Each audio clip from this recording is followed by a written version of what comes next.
Trucking, got my chips cashed in. Keep trucking, like the Doodah Man. Together, more or less in line. Just keep trucking on.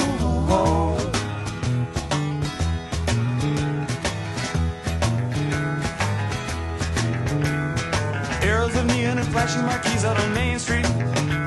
Chicago, New York, Detroit, and it's all on the same street. A typical city involved in a typical daydream. Hang it up and see what tomorrow brings. Dallas, got a soft machine. Houston, too close to New Orleans. New York, got the ways and means and just won't let you be. I first heard of our guest speaker while I was in Fisher Black's office at Goldman Sachs. He gave me 3 papers to read. One of those papers was a paper entitled Asset Allocation, Combining Investor Views with Market Equilibrium, written by Black-Litterman and Fisher Black. I began reading that paper, and I became extremely frustrated because I really thought the authors didn't explain the mathematics very well. In fact, I became so frustrated that I actually called our guest speaker to complain to him. It didn't really help, and I think he hung up on me. I went out and did some more research, and I learned that our guest speaker had done a whole lot of research with VARs and Bayesian VARs. These are these fancy statistical models used to forecast different economic and financial statistics. Some of his research in Bayesian VAR led to his insights with Fisher Black. Even though I personally was slow to understand the model in that original paper, it became a quite popular model amongst practitioners. It's now known as the Black-Litterman model, and it's used by many investment management operations for asset allocation. After working in the fixed income department at Goldman Sachs for many years, he was asked to head the firm-wide risk management of Goldman Sachs. Testament to his success in risk management is the fact that with all the bad news that we hear about investment banks and subprime mortgages, Goldman Sachs has done relatively well up to now. Bob, if there's any inside information we need, please tell us tonight before the market opens. Now, Bob Litterman was almost not going to become an economist. His first job after graduation was as a reporter for the San Jose Mercury.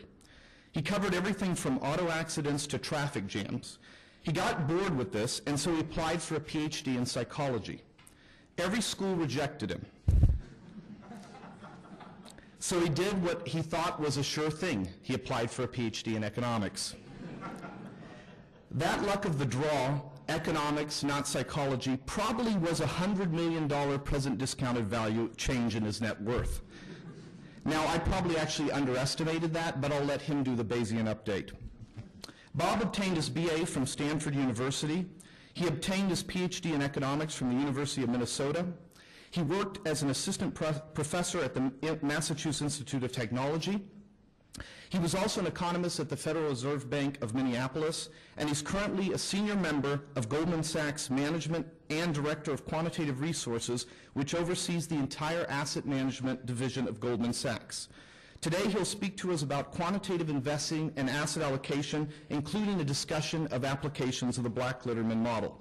At the conclusion of his lecture, we'll take a 5-minute stretch break, and then we'll listen to him describe his first few days joining Wall Street with Fisher Black. We'll then open the floor to questions from the audience for about half an hour. Bob flew in from New York this morning and came all the way here to speak to you. After this, he's going to be darting to LAX to take a flight to Singapore. We should all be honored that he took the time out of his schedule to speak to the students of Pomona College. Please give Bob a very warm welcome.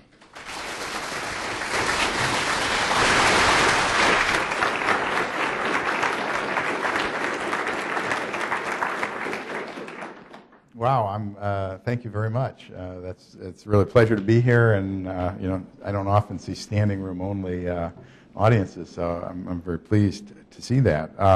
One thing, let me correct Ludwig. I am head of the quantitative investment strategies, which is one of the parts of Goldman Sachs Asset Management. I'm not head of all of Goldman Sachs Asset Management, which is a much bigger group. So what I'm going to talk about today is quantitative investing. I'm going to apologize in advance. I probably have 2 times too many slides here, and so I'll be going through them rather quickly. But on the other hand, I don't often talk to academic audiences, so you won't see many equations, and maybe we can go quickly, and hopefully it won't be too difficult material. The basic subject matter is what you've probably all heard of called modern portfolio theory. It's nothing new. The basic mathematics was developed over 50 years ago by Harry Markowitz, and the equilibrium theory, which I'll talk about, the capital asset pricing model, was developed in the early 60s by Bill Sharp and a number of other folks. That was something that Fisher Black really fell in love with early in his career, and became very influential in his thinking, which then in turn became very influential in my thinking. The Black-Litterman model that we developed really just came out of trying to use the standard mean variance optimization, which is a tool that went back to Markowitz. And what I discovered in trying to apply it to a very practical problem at Goldman Sachs is it didn't work very well. It was very badly behaved. And I talked to Fisher about it, and he said, oh, yeah, that's very well known. And I said, oh, well, what do people do about it? And he said, well, they put in constraints, and it turned out people weren't really using the model, not in a serious way because of the deficiencies. And so I said, well, is that the best we can do? And Fisher said, well, my thought is maybe we should build an equilibrium into that model. And so that was kind of the genesis of Black-Litterman. And it turned out it was a pretty good idea. And it's something that from that point forward, that was in about 1989, I think we had that discussion. My career has been driven by applications of that model. We developed it. I was in the fixed income area at Goldman Sachs. It was something that we used, first of all, to understand portfolios, and subsequently it led me to get involved in risk management of the trading portfolios at Goldman. I became the risk manager, and then about 11 years ago I moved into the asset management division, where we've been applying it in the quantitative area ever since. So let me start with a couple of slides that talk about investment beliefs. And one of the things that I feel very strongly is that before you start investing, you have to have a framework. And so this isn't necessarily the right framework. I don't know that there's any right framework, but it's a framework that I'm comfortable with. And so let me just go through it very quickly. There's one basic source of long-run wealth creation, the growth of the economy. Number 2, in equilibrium, and this is really kind of the heart of the idea, the CAPM equilibrium, the investment portfolios of all individuals should reflect that source of wealth. The portfolios would all have weights proportional to market capitalizations, which would reflect the economy's expected future productive capacity. Now, the world is clearly not in equilibrium, given there's a lot of evidence of that. In particular, not everyone holds the market portfolio, although, interestingly, more and more of the largest investment portfolios are being structured that way. Number 4, the market as a whole has shown itself to be subject to extended periods of overreaction. Nonetheless, capital markets are competitive, and though not entirely efficient, are becoming more efficient over time. A lot of folks think it would be easy to beat the market. I say, well, it can't be easy. If it was easy, everyone would do it. A lot of people trying. It's actually quite difficult. But deviations from equilibrium provide opportunities for some disciplined investors with superior skills and information, and typically a longer than average investment horizon, to outperform the market return on a risk-adjusted basis. The key to such superior investment performance is superior fundamental research, through which we can identify disequilibrium phenomena. And notice the role of equilibrium here is to help you identify things that are not in equilibrium through which you can outperform the market. Systematically capturing returns from such phenomena requires rigorous objective research, state-of-the-art risk management, risk measurement, and portfolio construction, efficient trading, and patience. So that's kind of an overall summary of what I'm going to talk about. And then I guess the approach that I take, I sometimes call it a risk-centered approach, and you'll see why as we go through this presentation. Now, the first idea is let's focus on risk. What is risk and why do we want to think about it? Well, risk, it's not a bad thing. Sometimes we write down a utility function where we think about returns being positive, risk being negative. It's true, everything else equal, we would prefer to have less risk, but risk provides the energy that creates the opportunity to create returns. It also creates the opportunity for losses, and for most investors, there's a limit to the amount of losses you can sustain in a bad scenario, and therefore you have a limited risk appetite. It's not that you want no risk, it's that you have a limited risk appetite, and therefore you should think about risk as a scarce resource. Now, how much pain is too much? Sometimes when quants talk about risk, we talk about volatility and 9%, 8%. I've never met an investor who could think about risk in those terms. So how we tend to talk to investors about risk is really in terms of a scenario and how much could you afford to lose. So imagine a very bad economic scenario, not the one that we're currently in. Think about something much worse than what we're currently in. Suppose equity markets decline globally by 50%, and suppose that decline reflects really bad economic conditions, extensive defaults, depressed economic activity going on for several years. Now, in this environment, long-term investors should be increasing their allocation to equity. Why? Because equity will be cheap at that point. Now, will investors be able to? Well, that depends on how much you can afford to lose. So basically, when you think about your risk appetite, you want to think about, in that kind of an environment, how much could I afford to lose? I don't want to lose my seat at the table. I don't want to be in that environment and saying, oh, geez, I got to pull back. You've already lost, whatever amount of your wealth. If you think you can afford to lose 30% of your wealth, maybe you should have 60% equities. But if you can't afford that, if you can only afford to lose 10% of your wealth, maybe you should have 20% equities. So that's how I think you ought to think about risk. And that's really the most important determinant of your asset allocation. And your allocation to equities is really going to be the driver of long-run returns. If you have more allocation to equities, in the long run you'll have more returns. So why doesn't everyone be 100% equities? It's because you won't be able to survive. You'll be pulling back at just the wrong time. Okay? So this is a picture that I presume most of you are very familiar with, a risk-return frontier. The idea is that we create a utility function represented by these green curves. Moving toward the northwest in this graph is higher utility, and we think about conceptually all possible portfolios, the risk and return characteristics of which are represented by the blue dots. And you want to be at the highest point in terms of expected return for any given level of risk, and that defines the efficient frontier represented by that red curve. And back in the 1950s, Harry Markowitz kind of talked about what kind of algorithms. Risk is not so simple. The constraint on a portfolio is risk, and the way that risks add is nonlinear, but it can be represented graphically very simply by a diagram like this. And you have an initial investment, let's call it A. You might think of that as an initial portfolio. And you might think of another investment, B, which might be a new asset to that portfolio. And the risk of the new portfolio then is represented by the length of the hypotenuse of the triangle formed by the risks of the initial investments.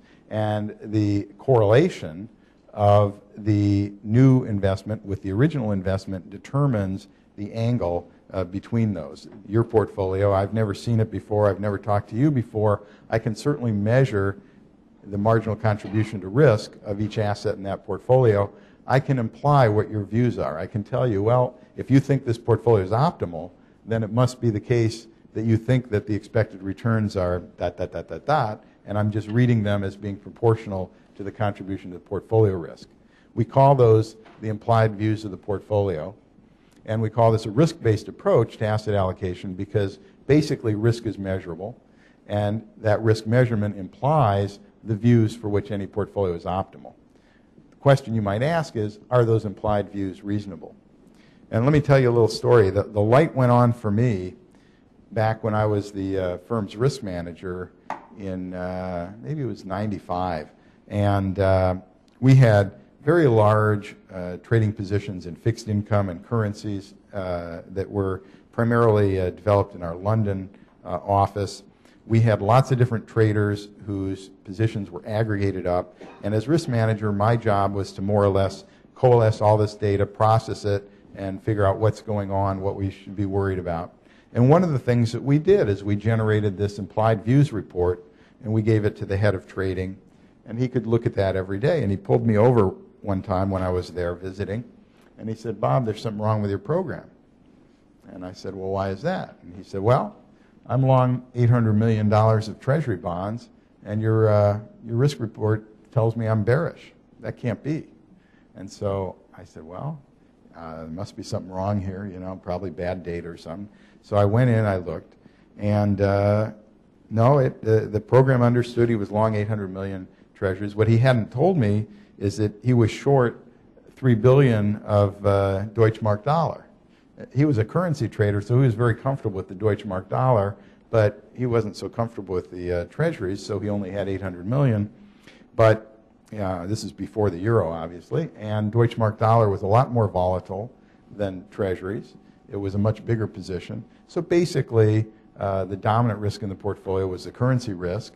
He had this little Treasury position that was negatively correlated with the currency position, and so it was reducing the risk of the portfolio. Not by a lot, but at the margin, it was reducing the risk. So I said to him, I said, "Mike, you see, this is what's going on. You've got this position. It's dominated by the currency risk. This $800 million Treasury position, it really is not contributing risk to the portfolio. In fact, at the margin, if you were to increase that, that would actually reduce the risk of the portfolio. So the only reason that you're not increasing that position is that you're bearish. It's very simple. Now, if you were neutral, you would be holding $1.2 billion of Treasuries, and if you wanted to get the same risk, but show a positive expectation, you'd be going out there to whatever it was, 1.8 billion Treasuries." And so he said, "Oh, that's very interesting." I learned this later. He walked back to the traders and he said, "I can't believe what just happened." He said, "This geek risk manager just told me I didn't have the balls to put on a $1.8 billion position in Treasuries." The good news is he put that on and then it worked. He gave me a lot of credit for that. But the bad news is we drew the wrong conclusion, which was this was magic for making money. You had to have the right view. And later we put on positions where we had the wrong view, and it wasn't always such a good outcome. But understanding what your view is often not intuitive. It's not just proportional. And we now call that a counterintuitive implied view. There's lots of cases. It happens all the time where the implied view has the opposite sign of the position just because of the underlying correlations, which is basically your exposure to beta. And two key ideas about market risk. One is you don't have to pay for it. It's basically available for free. Some of my colleagues at Goldman don't like me saying this. It's not very commercial for us, but you ought to know it. And it's pretty well known out there. You can buy index funds, you can use equity futures, you can buy ETFs, you can have a passive portfolio of equities. What you don't want to do is pay an investment bank or some other manager to provide you market risk. If you're going to generate alpha from active risk, you're going to be above average, and therefore it requires skill. It also requires deviations from equilibrium. If everything's in equilibrium, there's no opportunity to create alpha, and therefore it turns out that active management fees are required if you want to hire someone to generate alpha for you. Now, it's also well known, by the way, that most active managers are not successful. The last column is just a measure of the beta of each of these assets relative to the global market portfolio. And you can see some of the more volatile equities have the highest premia. Something like global fixed income has virtually no premium. We start with market capitalization weights. We show that over here on the left side. On the right side, we show a different decomposition of the portfolio. It's the marginal contributions to risk. And what you see here is that although, for example, global fixed income is a huge part of the market portfolio, its contribution to risk is virtually nil. And in fact, the dominant risk in the portfolio is U.S. equity, developed equity, and emerging equity. But the question is, why do so many portfolios manage as if they know that that information ratio is in this range? In other words, people should spend more time thinking about, what does it take to be successful? Do I have what it takes? If I do, I might think I'm going to be out here, and then I should take a lot of active risk. If I don't, I should be here. But the fact that virtually everyone operates here is probably not because they've optimized this and they've really thought about it, but rather it probably has to do with some of these other explanations. I actually like the last one, which is that there's this traditional way of approaching portfolios, which is you start with your strategic asset allocation. You've got your 50% equities or U.S. equities, and you start hiring active managers in the U.S. equity space, and you hire active managers in the bond space, and you hire active managers in the non-dollar space. And at the end of the day, when you add up the active risk from all those managers, you look at the benefit from diversification, you end up with very little active risk in the portfolio. You've paid plenty of fees for it, and there's probably not much value added. So my question is simply this: there are a lot of students here and people who may go onto Wall Street or go into the real world. So I wanted to ask you how it was your transition from academics into Goldman Sachs and working with Fisher Black and working in a professional environment. Any advice you have for people here tonight? And then also, because I always do this, is can you give us one stock pick or one industry that we should invest in? Now, I really will go do this tomorrow morning, so please put something behind it. Inside information is okay as well. No, I'm joking. That's not.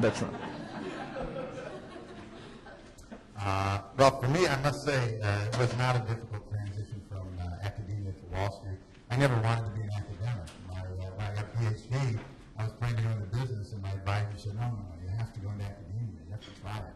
So I was like, all right, I'll try it. I tried it and decided, and I was a terrible professor because I had no, I think a good professor is someone who can add color and talk about, give context and so on to the information, and I had none of that. So at least I was self-aware enough to realize I was a terrible professor. And then I didn't go directly to Wall Street. I went to the Minneapolis Federal Reserve, and I did research, which is what I really like doing. And I expected to be a Fed economist all my life. It was kind of fun times, too. That was during the Volcker years. We were trying to wring inflation out of the economy, and you felt like you were doing something important. And I was forecasting economic time series, and didn't know that much about Wall Street, but I got a call from one of the guys I knew from MIT who had gone to Goldman Sachs. He said, Bob, someone with your skills would be really valuable on Wall Street. I didn't even know what an investment bank was, but I thought, all right, well, I'll consider it, whatever. And so I went and I interviewed with a bunch of people at Goldman.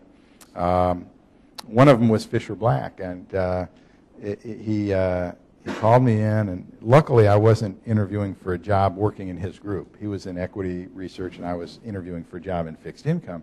And so he says, it's very interesting, Bob. I see you're an econometrician. I said, yeah, I'm an economist who focuses on statistical analysis. Yes, I'm an econometrician. I didn't know Fisher did not like econometricians. He thought he didn't like statistics in general, but he really didn't like econometricians. So I didn't know that. I said, yeah, I'm an econometrician. He says, well, what makes you think that you can add value on Wall Street? And I was like, well, my friend said maybe maybe I can estimate some parameters. It was terrible. And then he says, well, let me give you a question. He said, what is the difference between estimating first moments and second moments? And I had no idea. I knew what a first moment is. It's like a mean or something. And I knew what a second moment was. It's like a volatility or covariance. But what's the difference? And I never thought about it that way. And he says, well, the way I view the world, first moments are unknowable, and second moments, you don't have to estimate them, you can just observe them. They're just, and I was like, I had no idea what he was talking about. So he referenced me to a paper by Bob Merton, and, You know, it may have been a little bit of a stretch, but there's a lot of truth to that. Basically, if I tell you where the stock market was, you know, in 1900 and you know where it is today, you know, that gives you some information about the mean return. But if I tell you what it was every year along the way or every month, that gives you no more information about the mean return. So it's really, there's only so much information you can get about first moments. Second moments, if I tell you what the data was, you know, every day, that's more information than every week. And if I tell you every hour, that's more information. So Fisher's view was if you chop the data up finely enough, you can just treat second moments as if they're observable. And anyway, I flunked that. So I was shocked, but luckily Fisher had nothing to do with hiring me. He just wanted to see if I had anything to contribute. He clearly saw the answer was no, and then he wasn't interested. But the folks in fixed income hired me anyway, thank goodness, and then Fisher and I worked together, obviously. Fisher was a fascinating individual. There's a great bio of him by a guy named Perry Merling, which I highly recommend. It's called Fisher Black and the Revolutionary Idea of Finance. And that revolutionary idea was, of course, the capital asset pricing model. And that was kind of a framework that he used to think about everything from investments to macroeconomics to whatever. And it's a pretty powerful framework. So it's kind of driven my work ever since I hooked up with him years ago. So that's the transition to Wall Street. The stock pick, I can't give you, you know, what I would say to you is you're asking the wrong question. You know, don't pick stocks, create portfolios. And no, I don't have a particular stock pick. I like Goldman Sachs, which I own up the wazoo, but I don't know that it's a good. I think, you know, my first order is stocks are fairly priced. They're there because someone knows a lot more information about them than I do. We have these quantitative models that, if they're working really well at the margin, when you take out transactions costs and do everything right, maybe give you positive return. We had very good success for many years, but these days those models are pretty much in the public domain. You know, not our models, but the basic idea of quantitative investing. And there's so many people doing it that, you know, the space has gotten crowded. And, you know, going forward, it's going to be a lot harder to make returns than it has been historically. So I'm not going to give you a stock pick, or I just don't have it. I think markets are pretty efficient.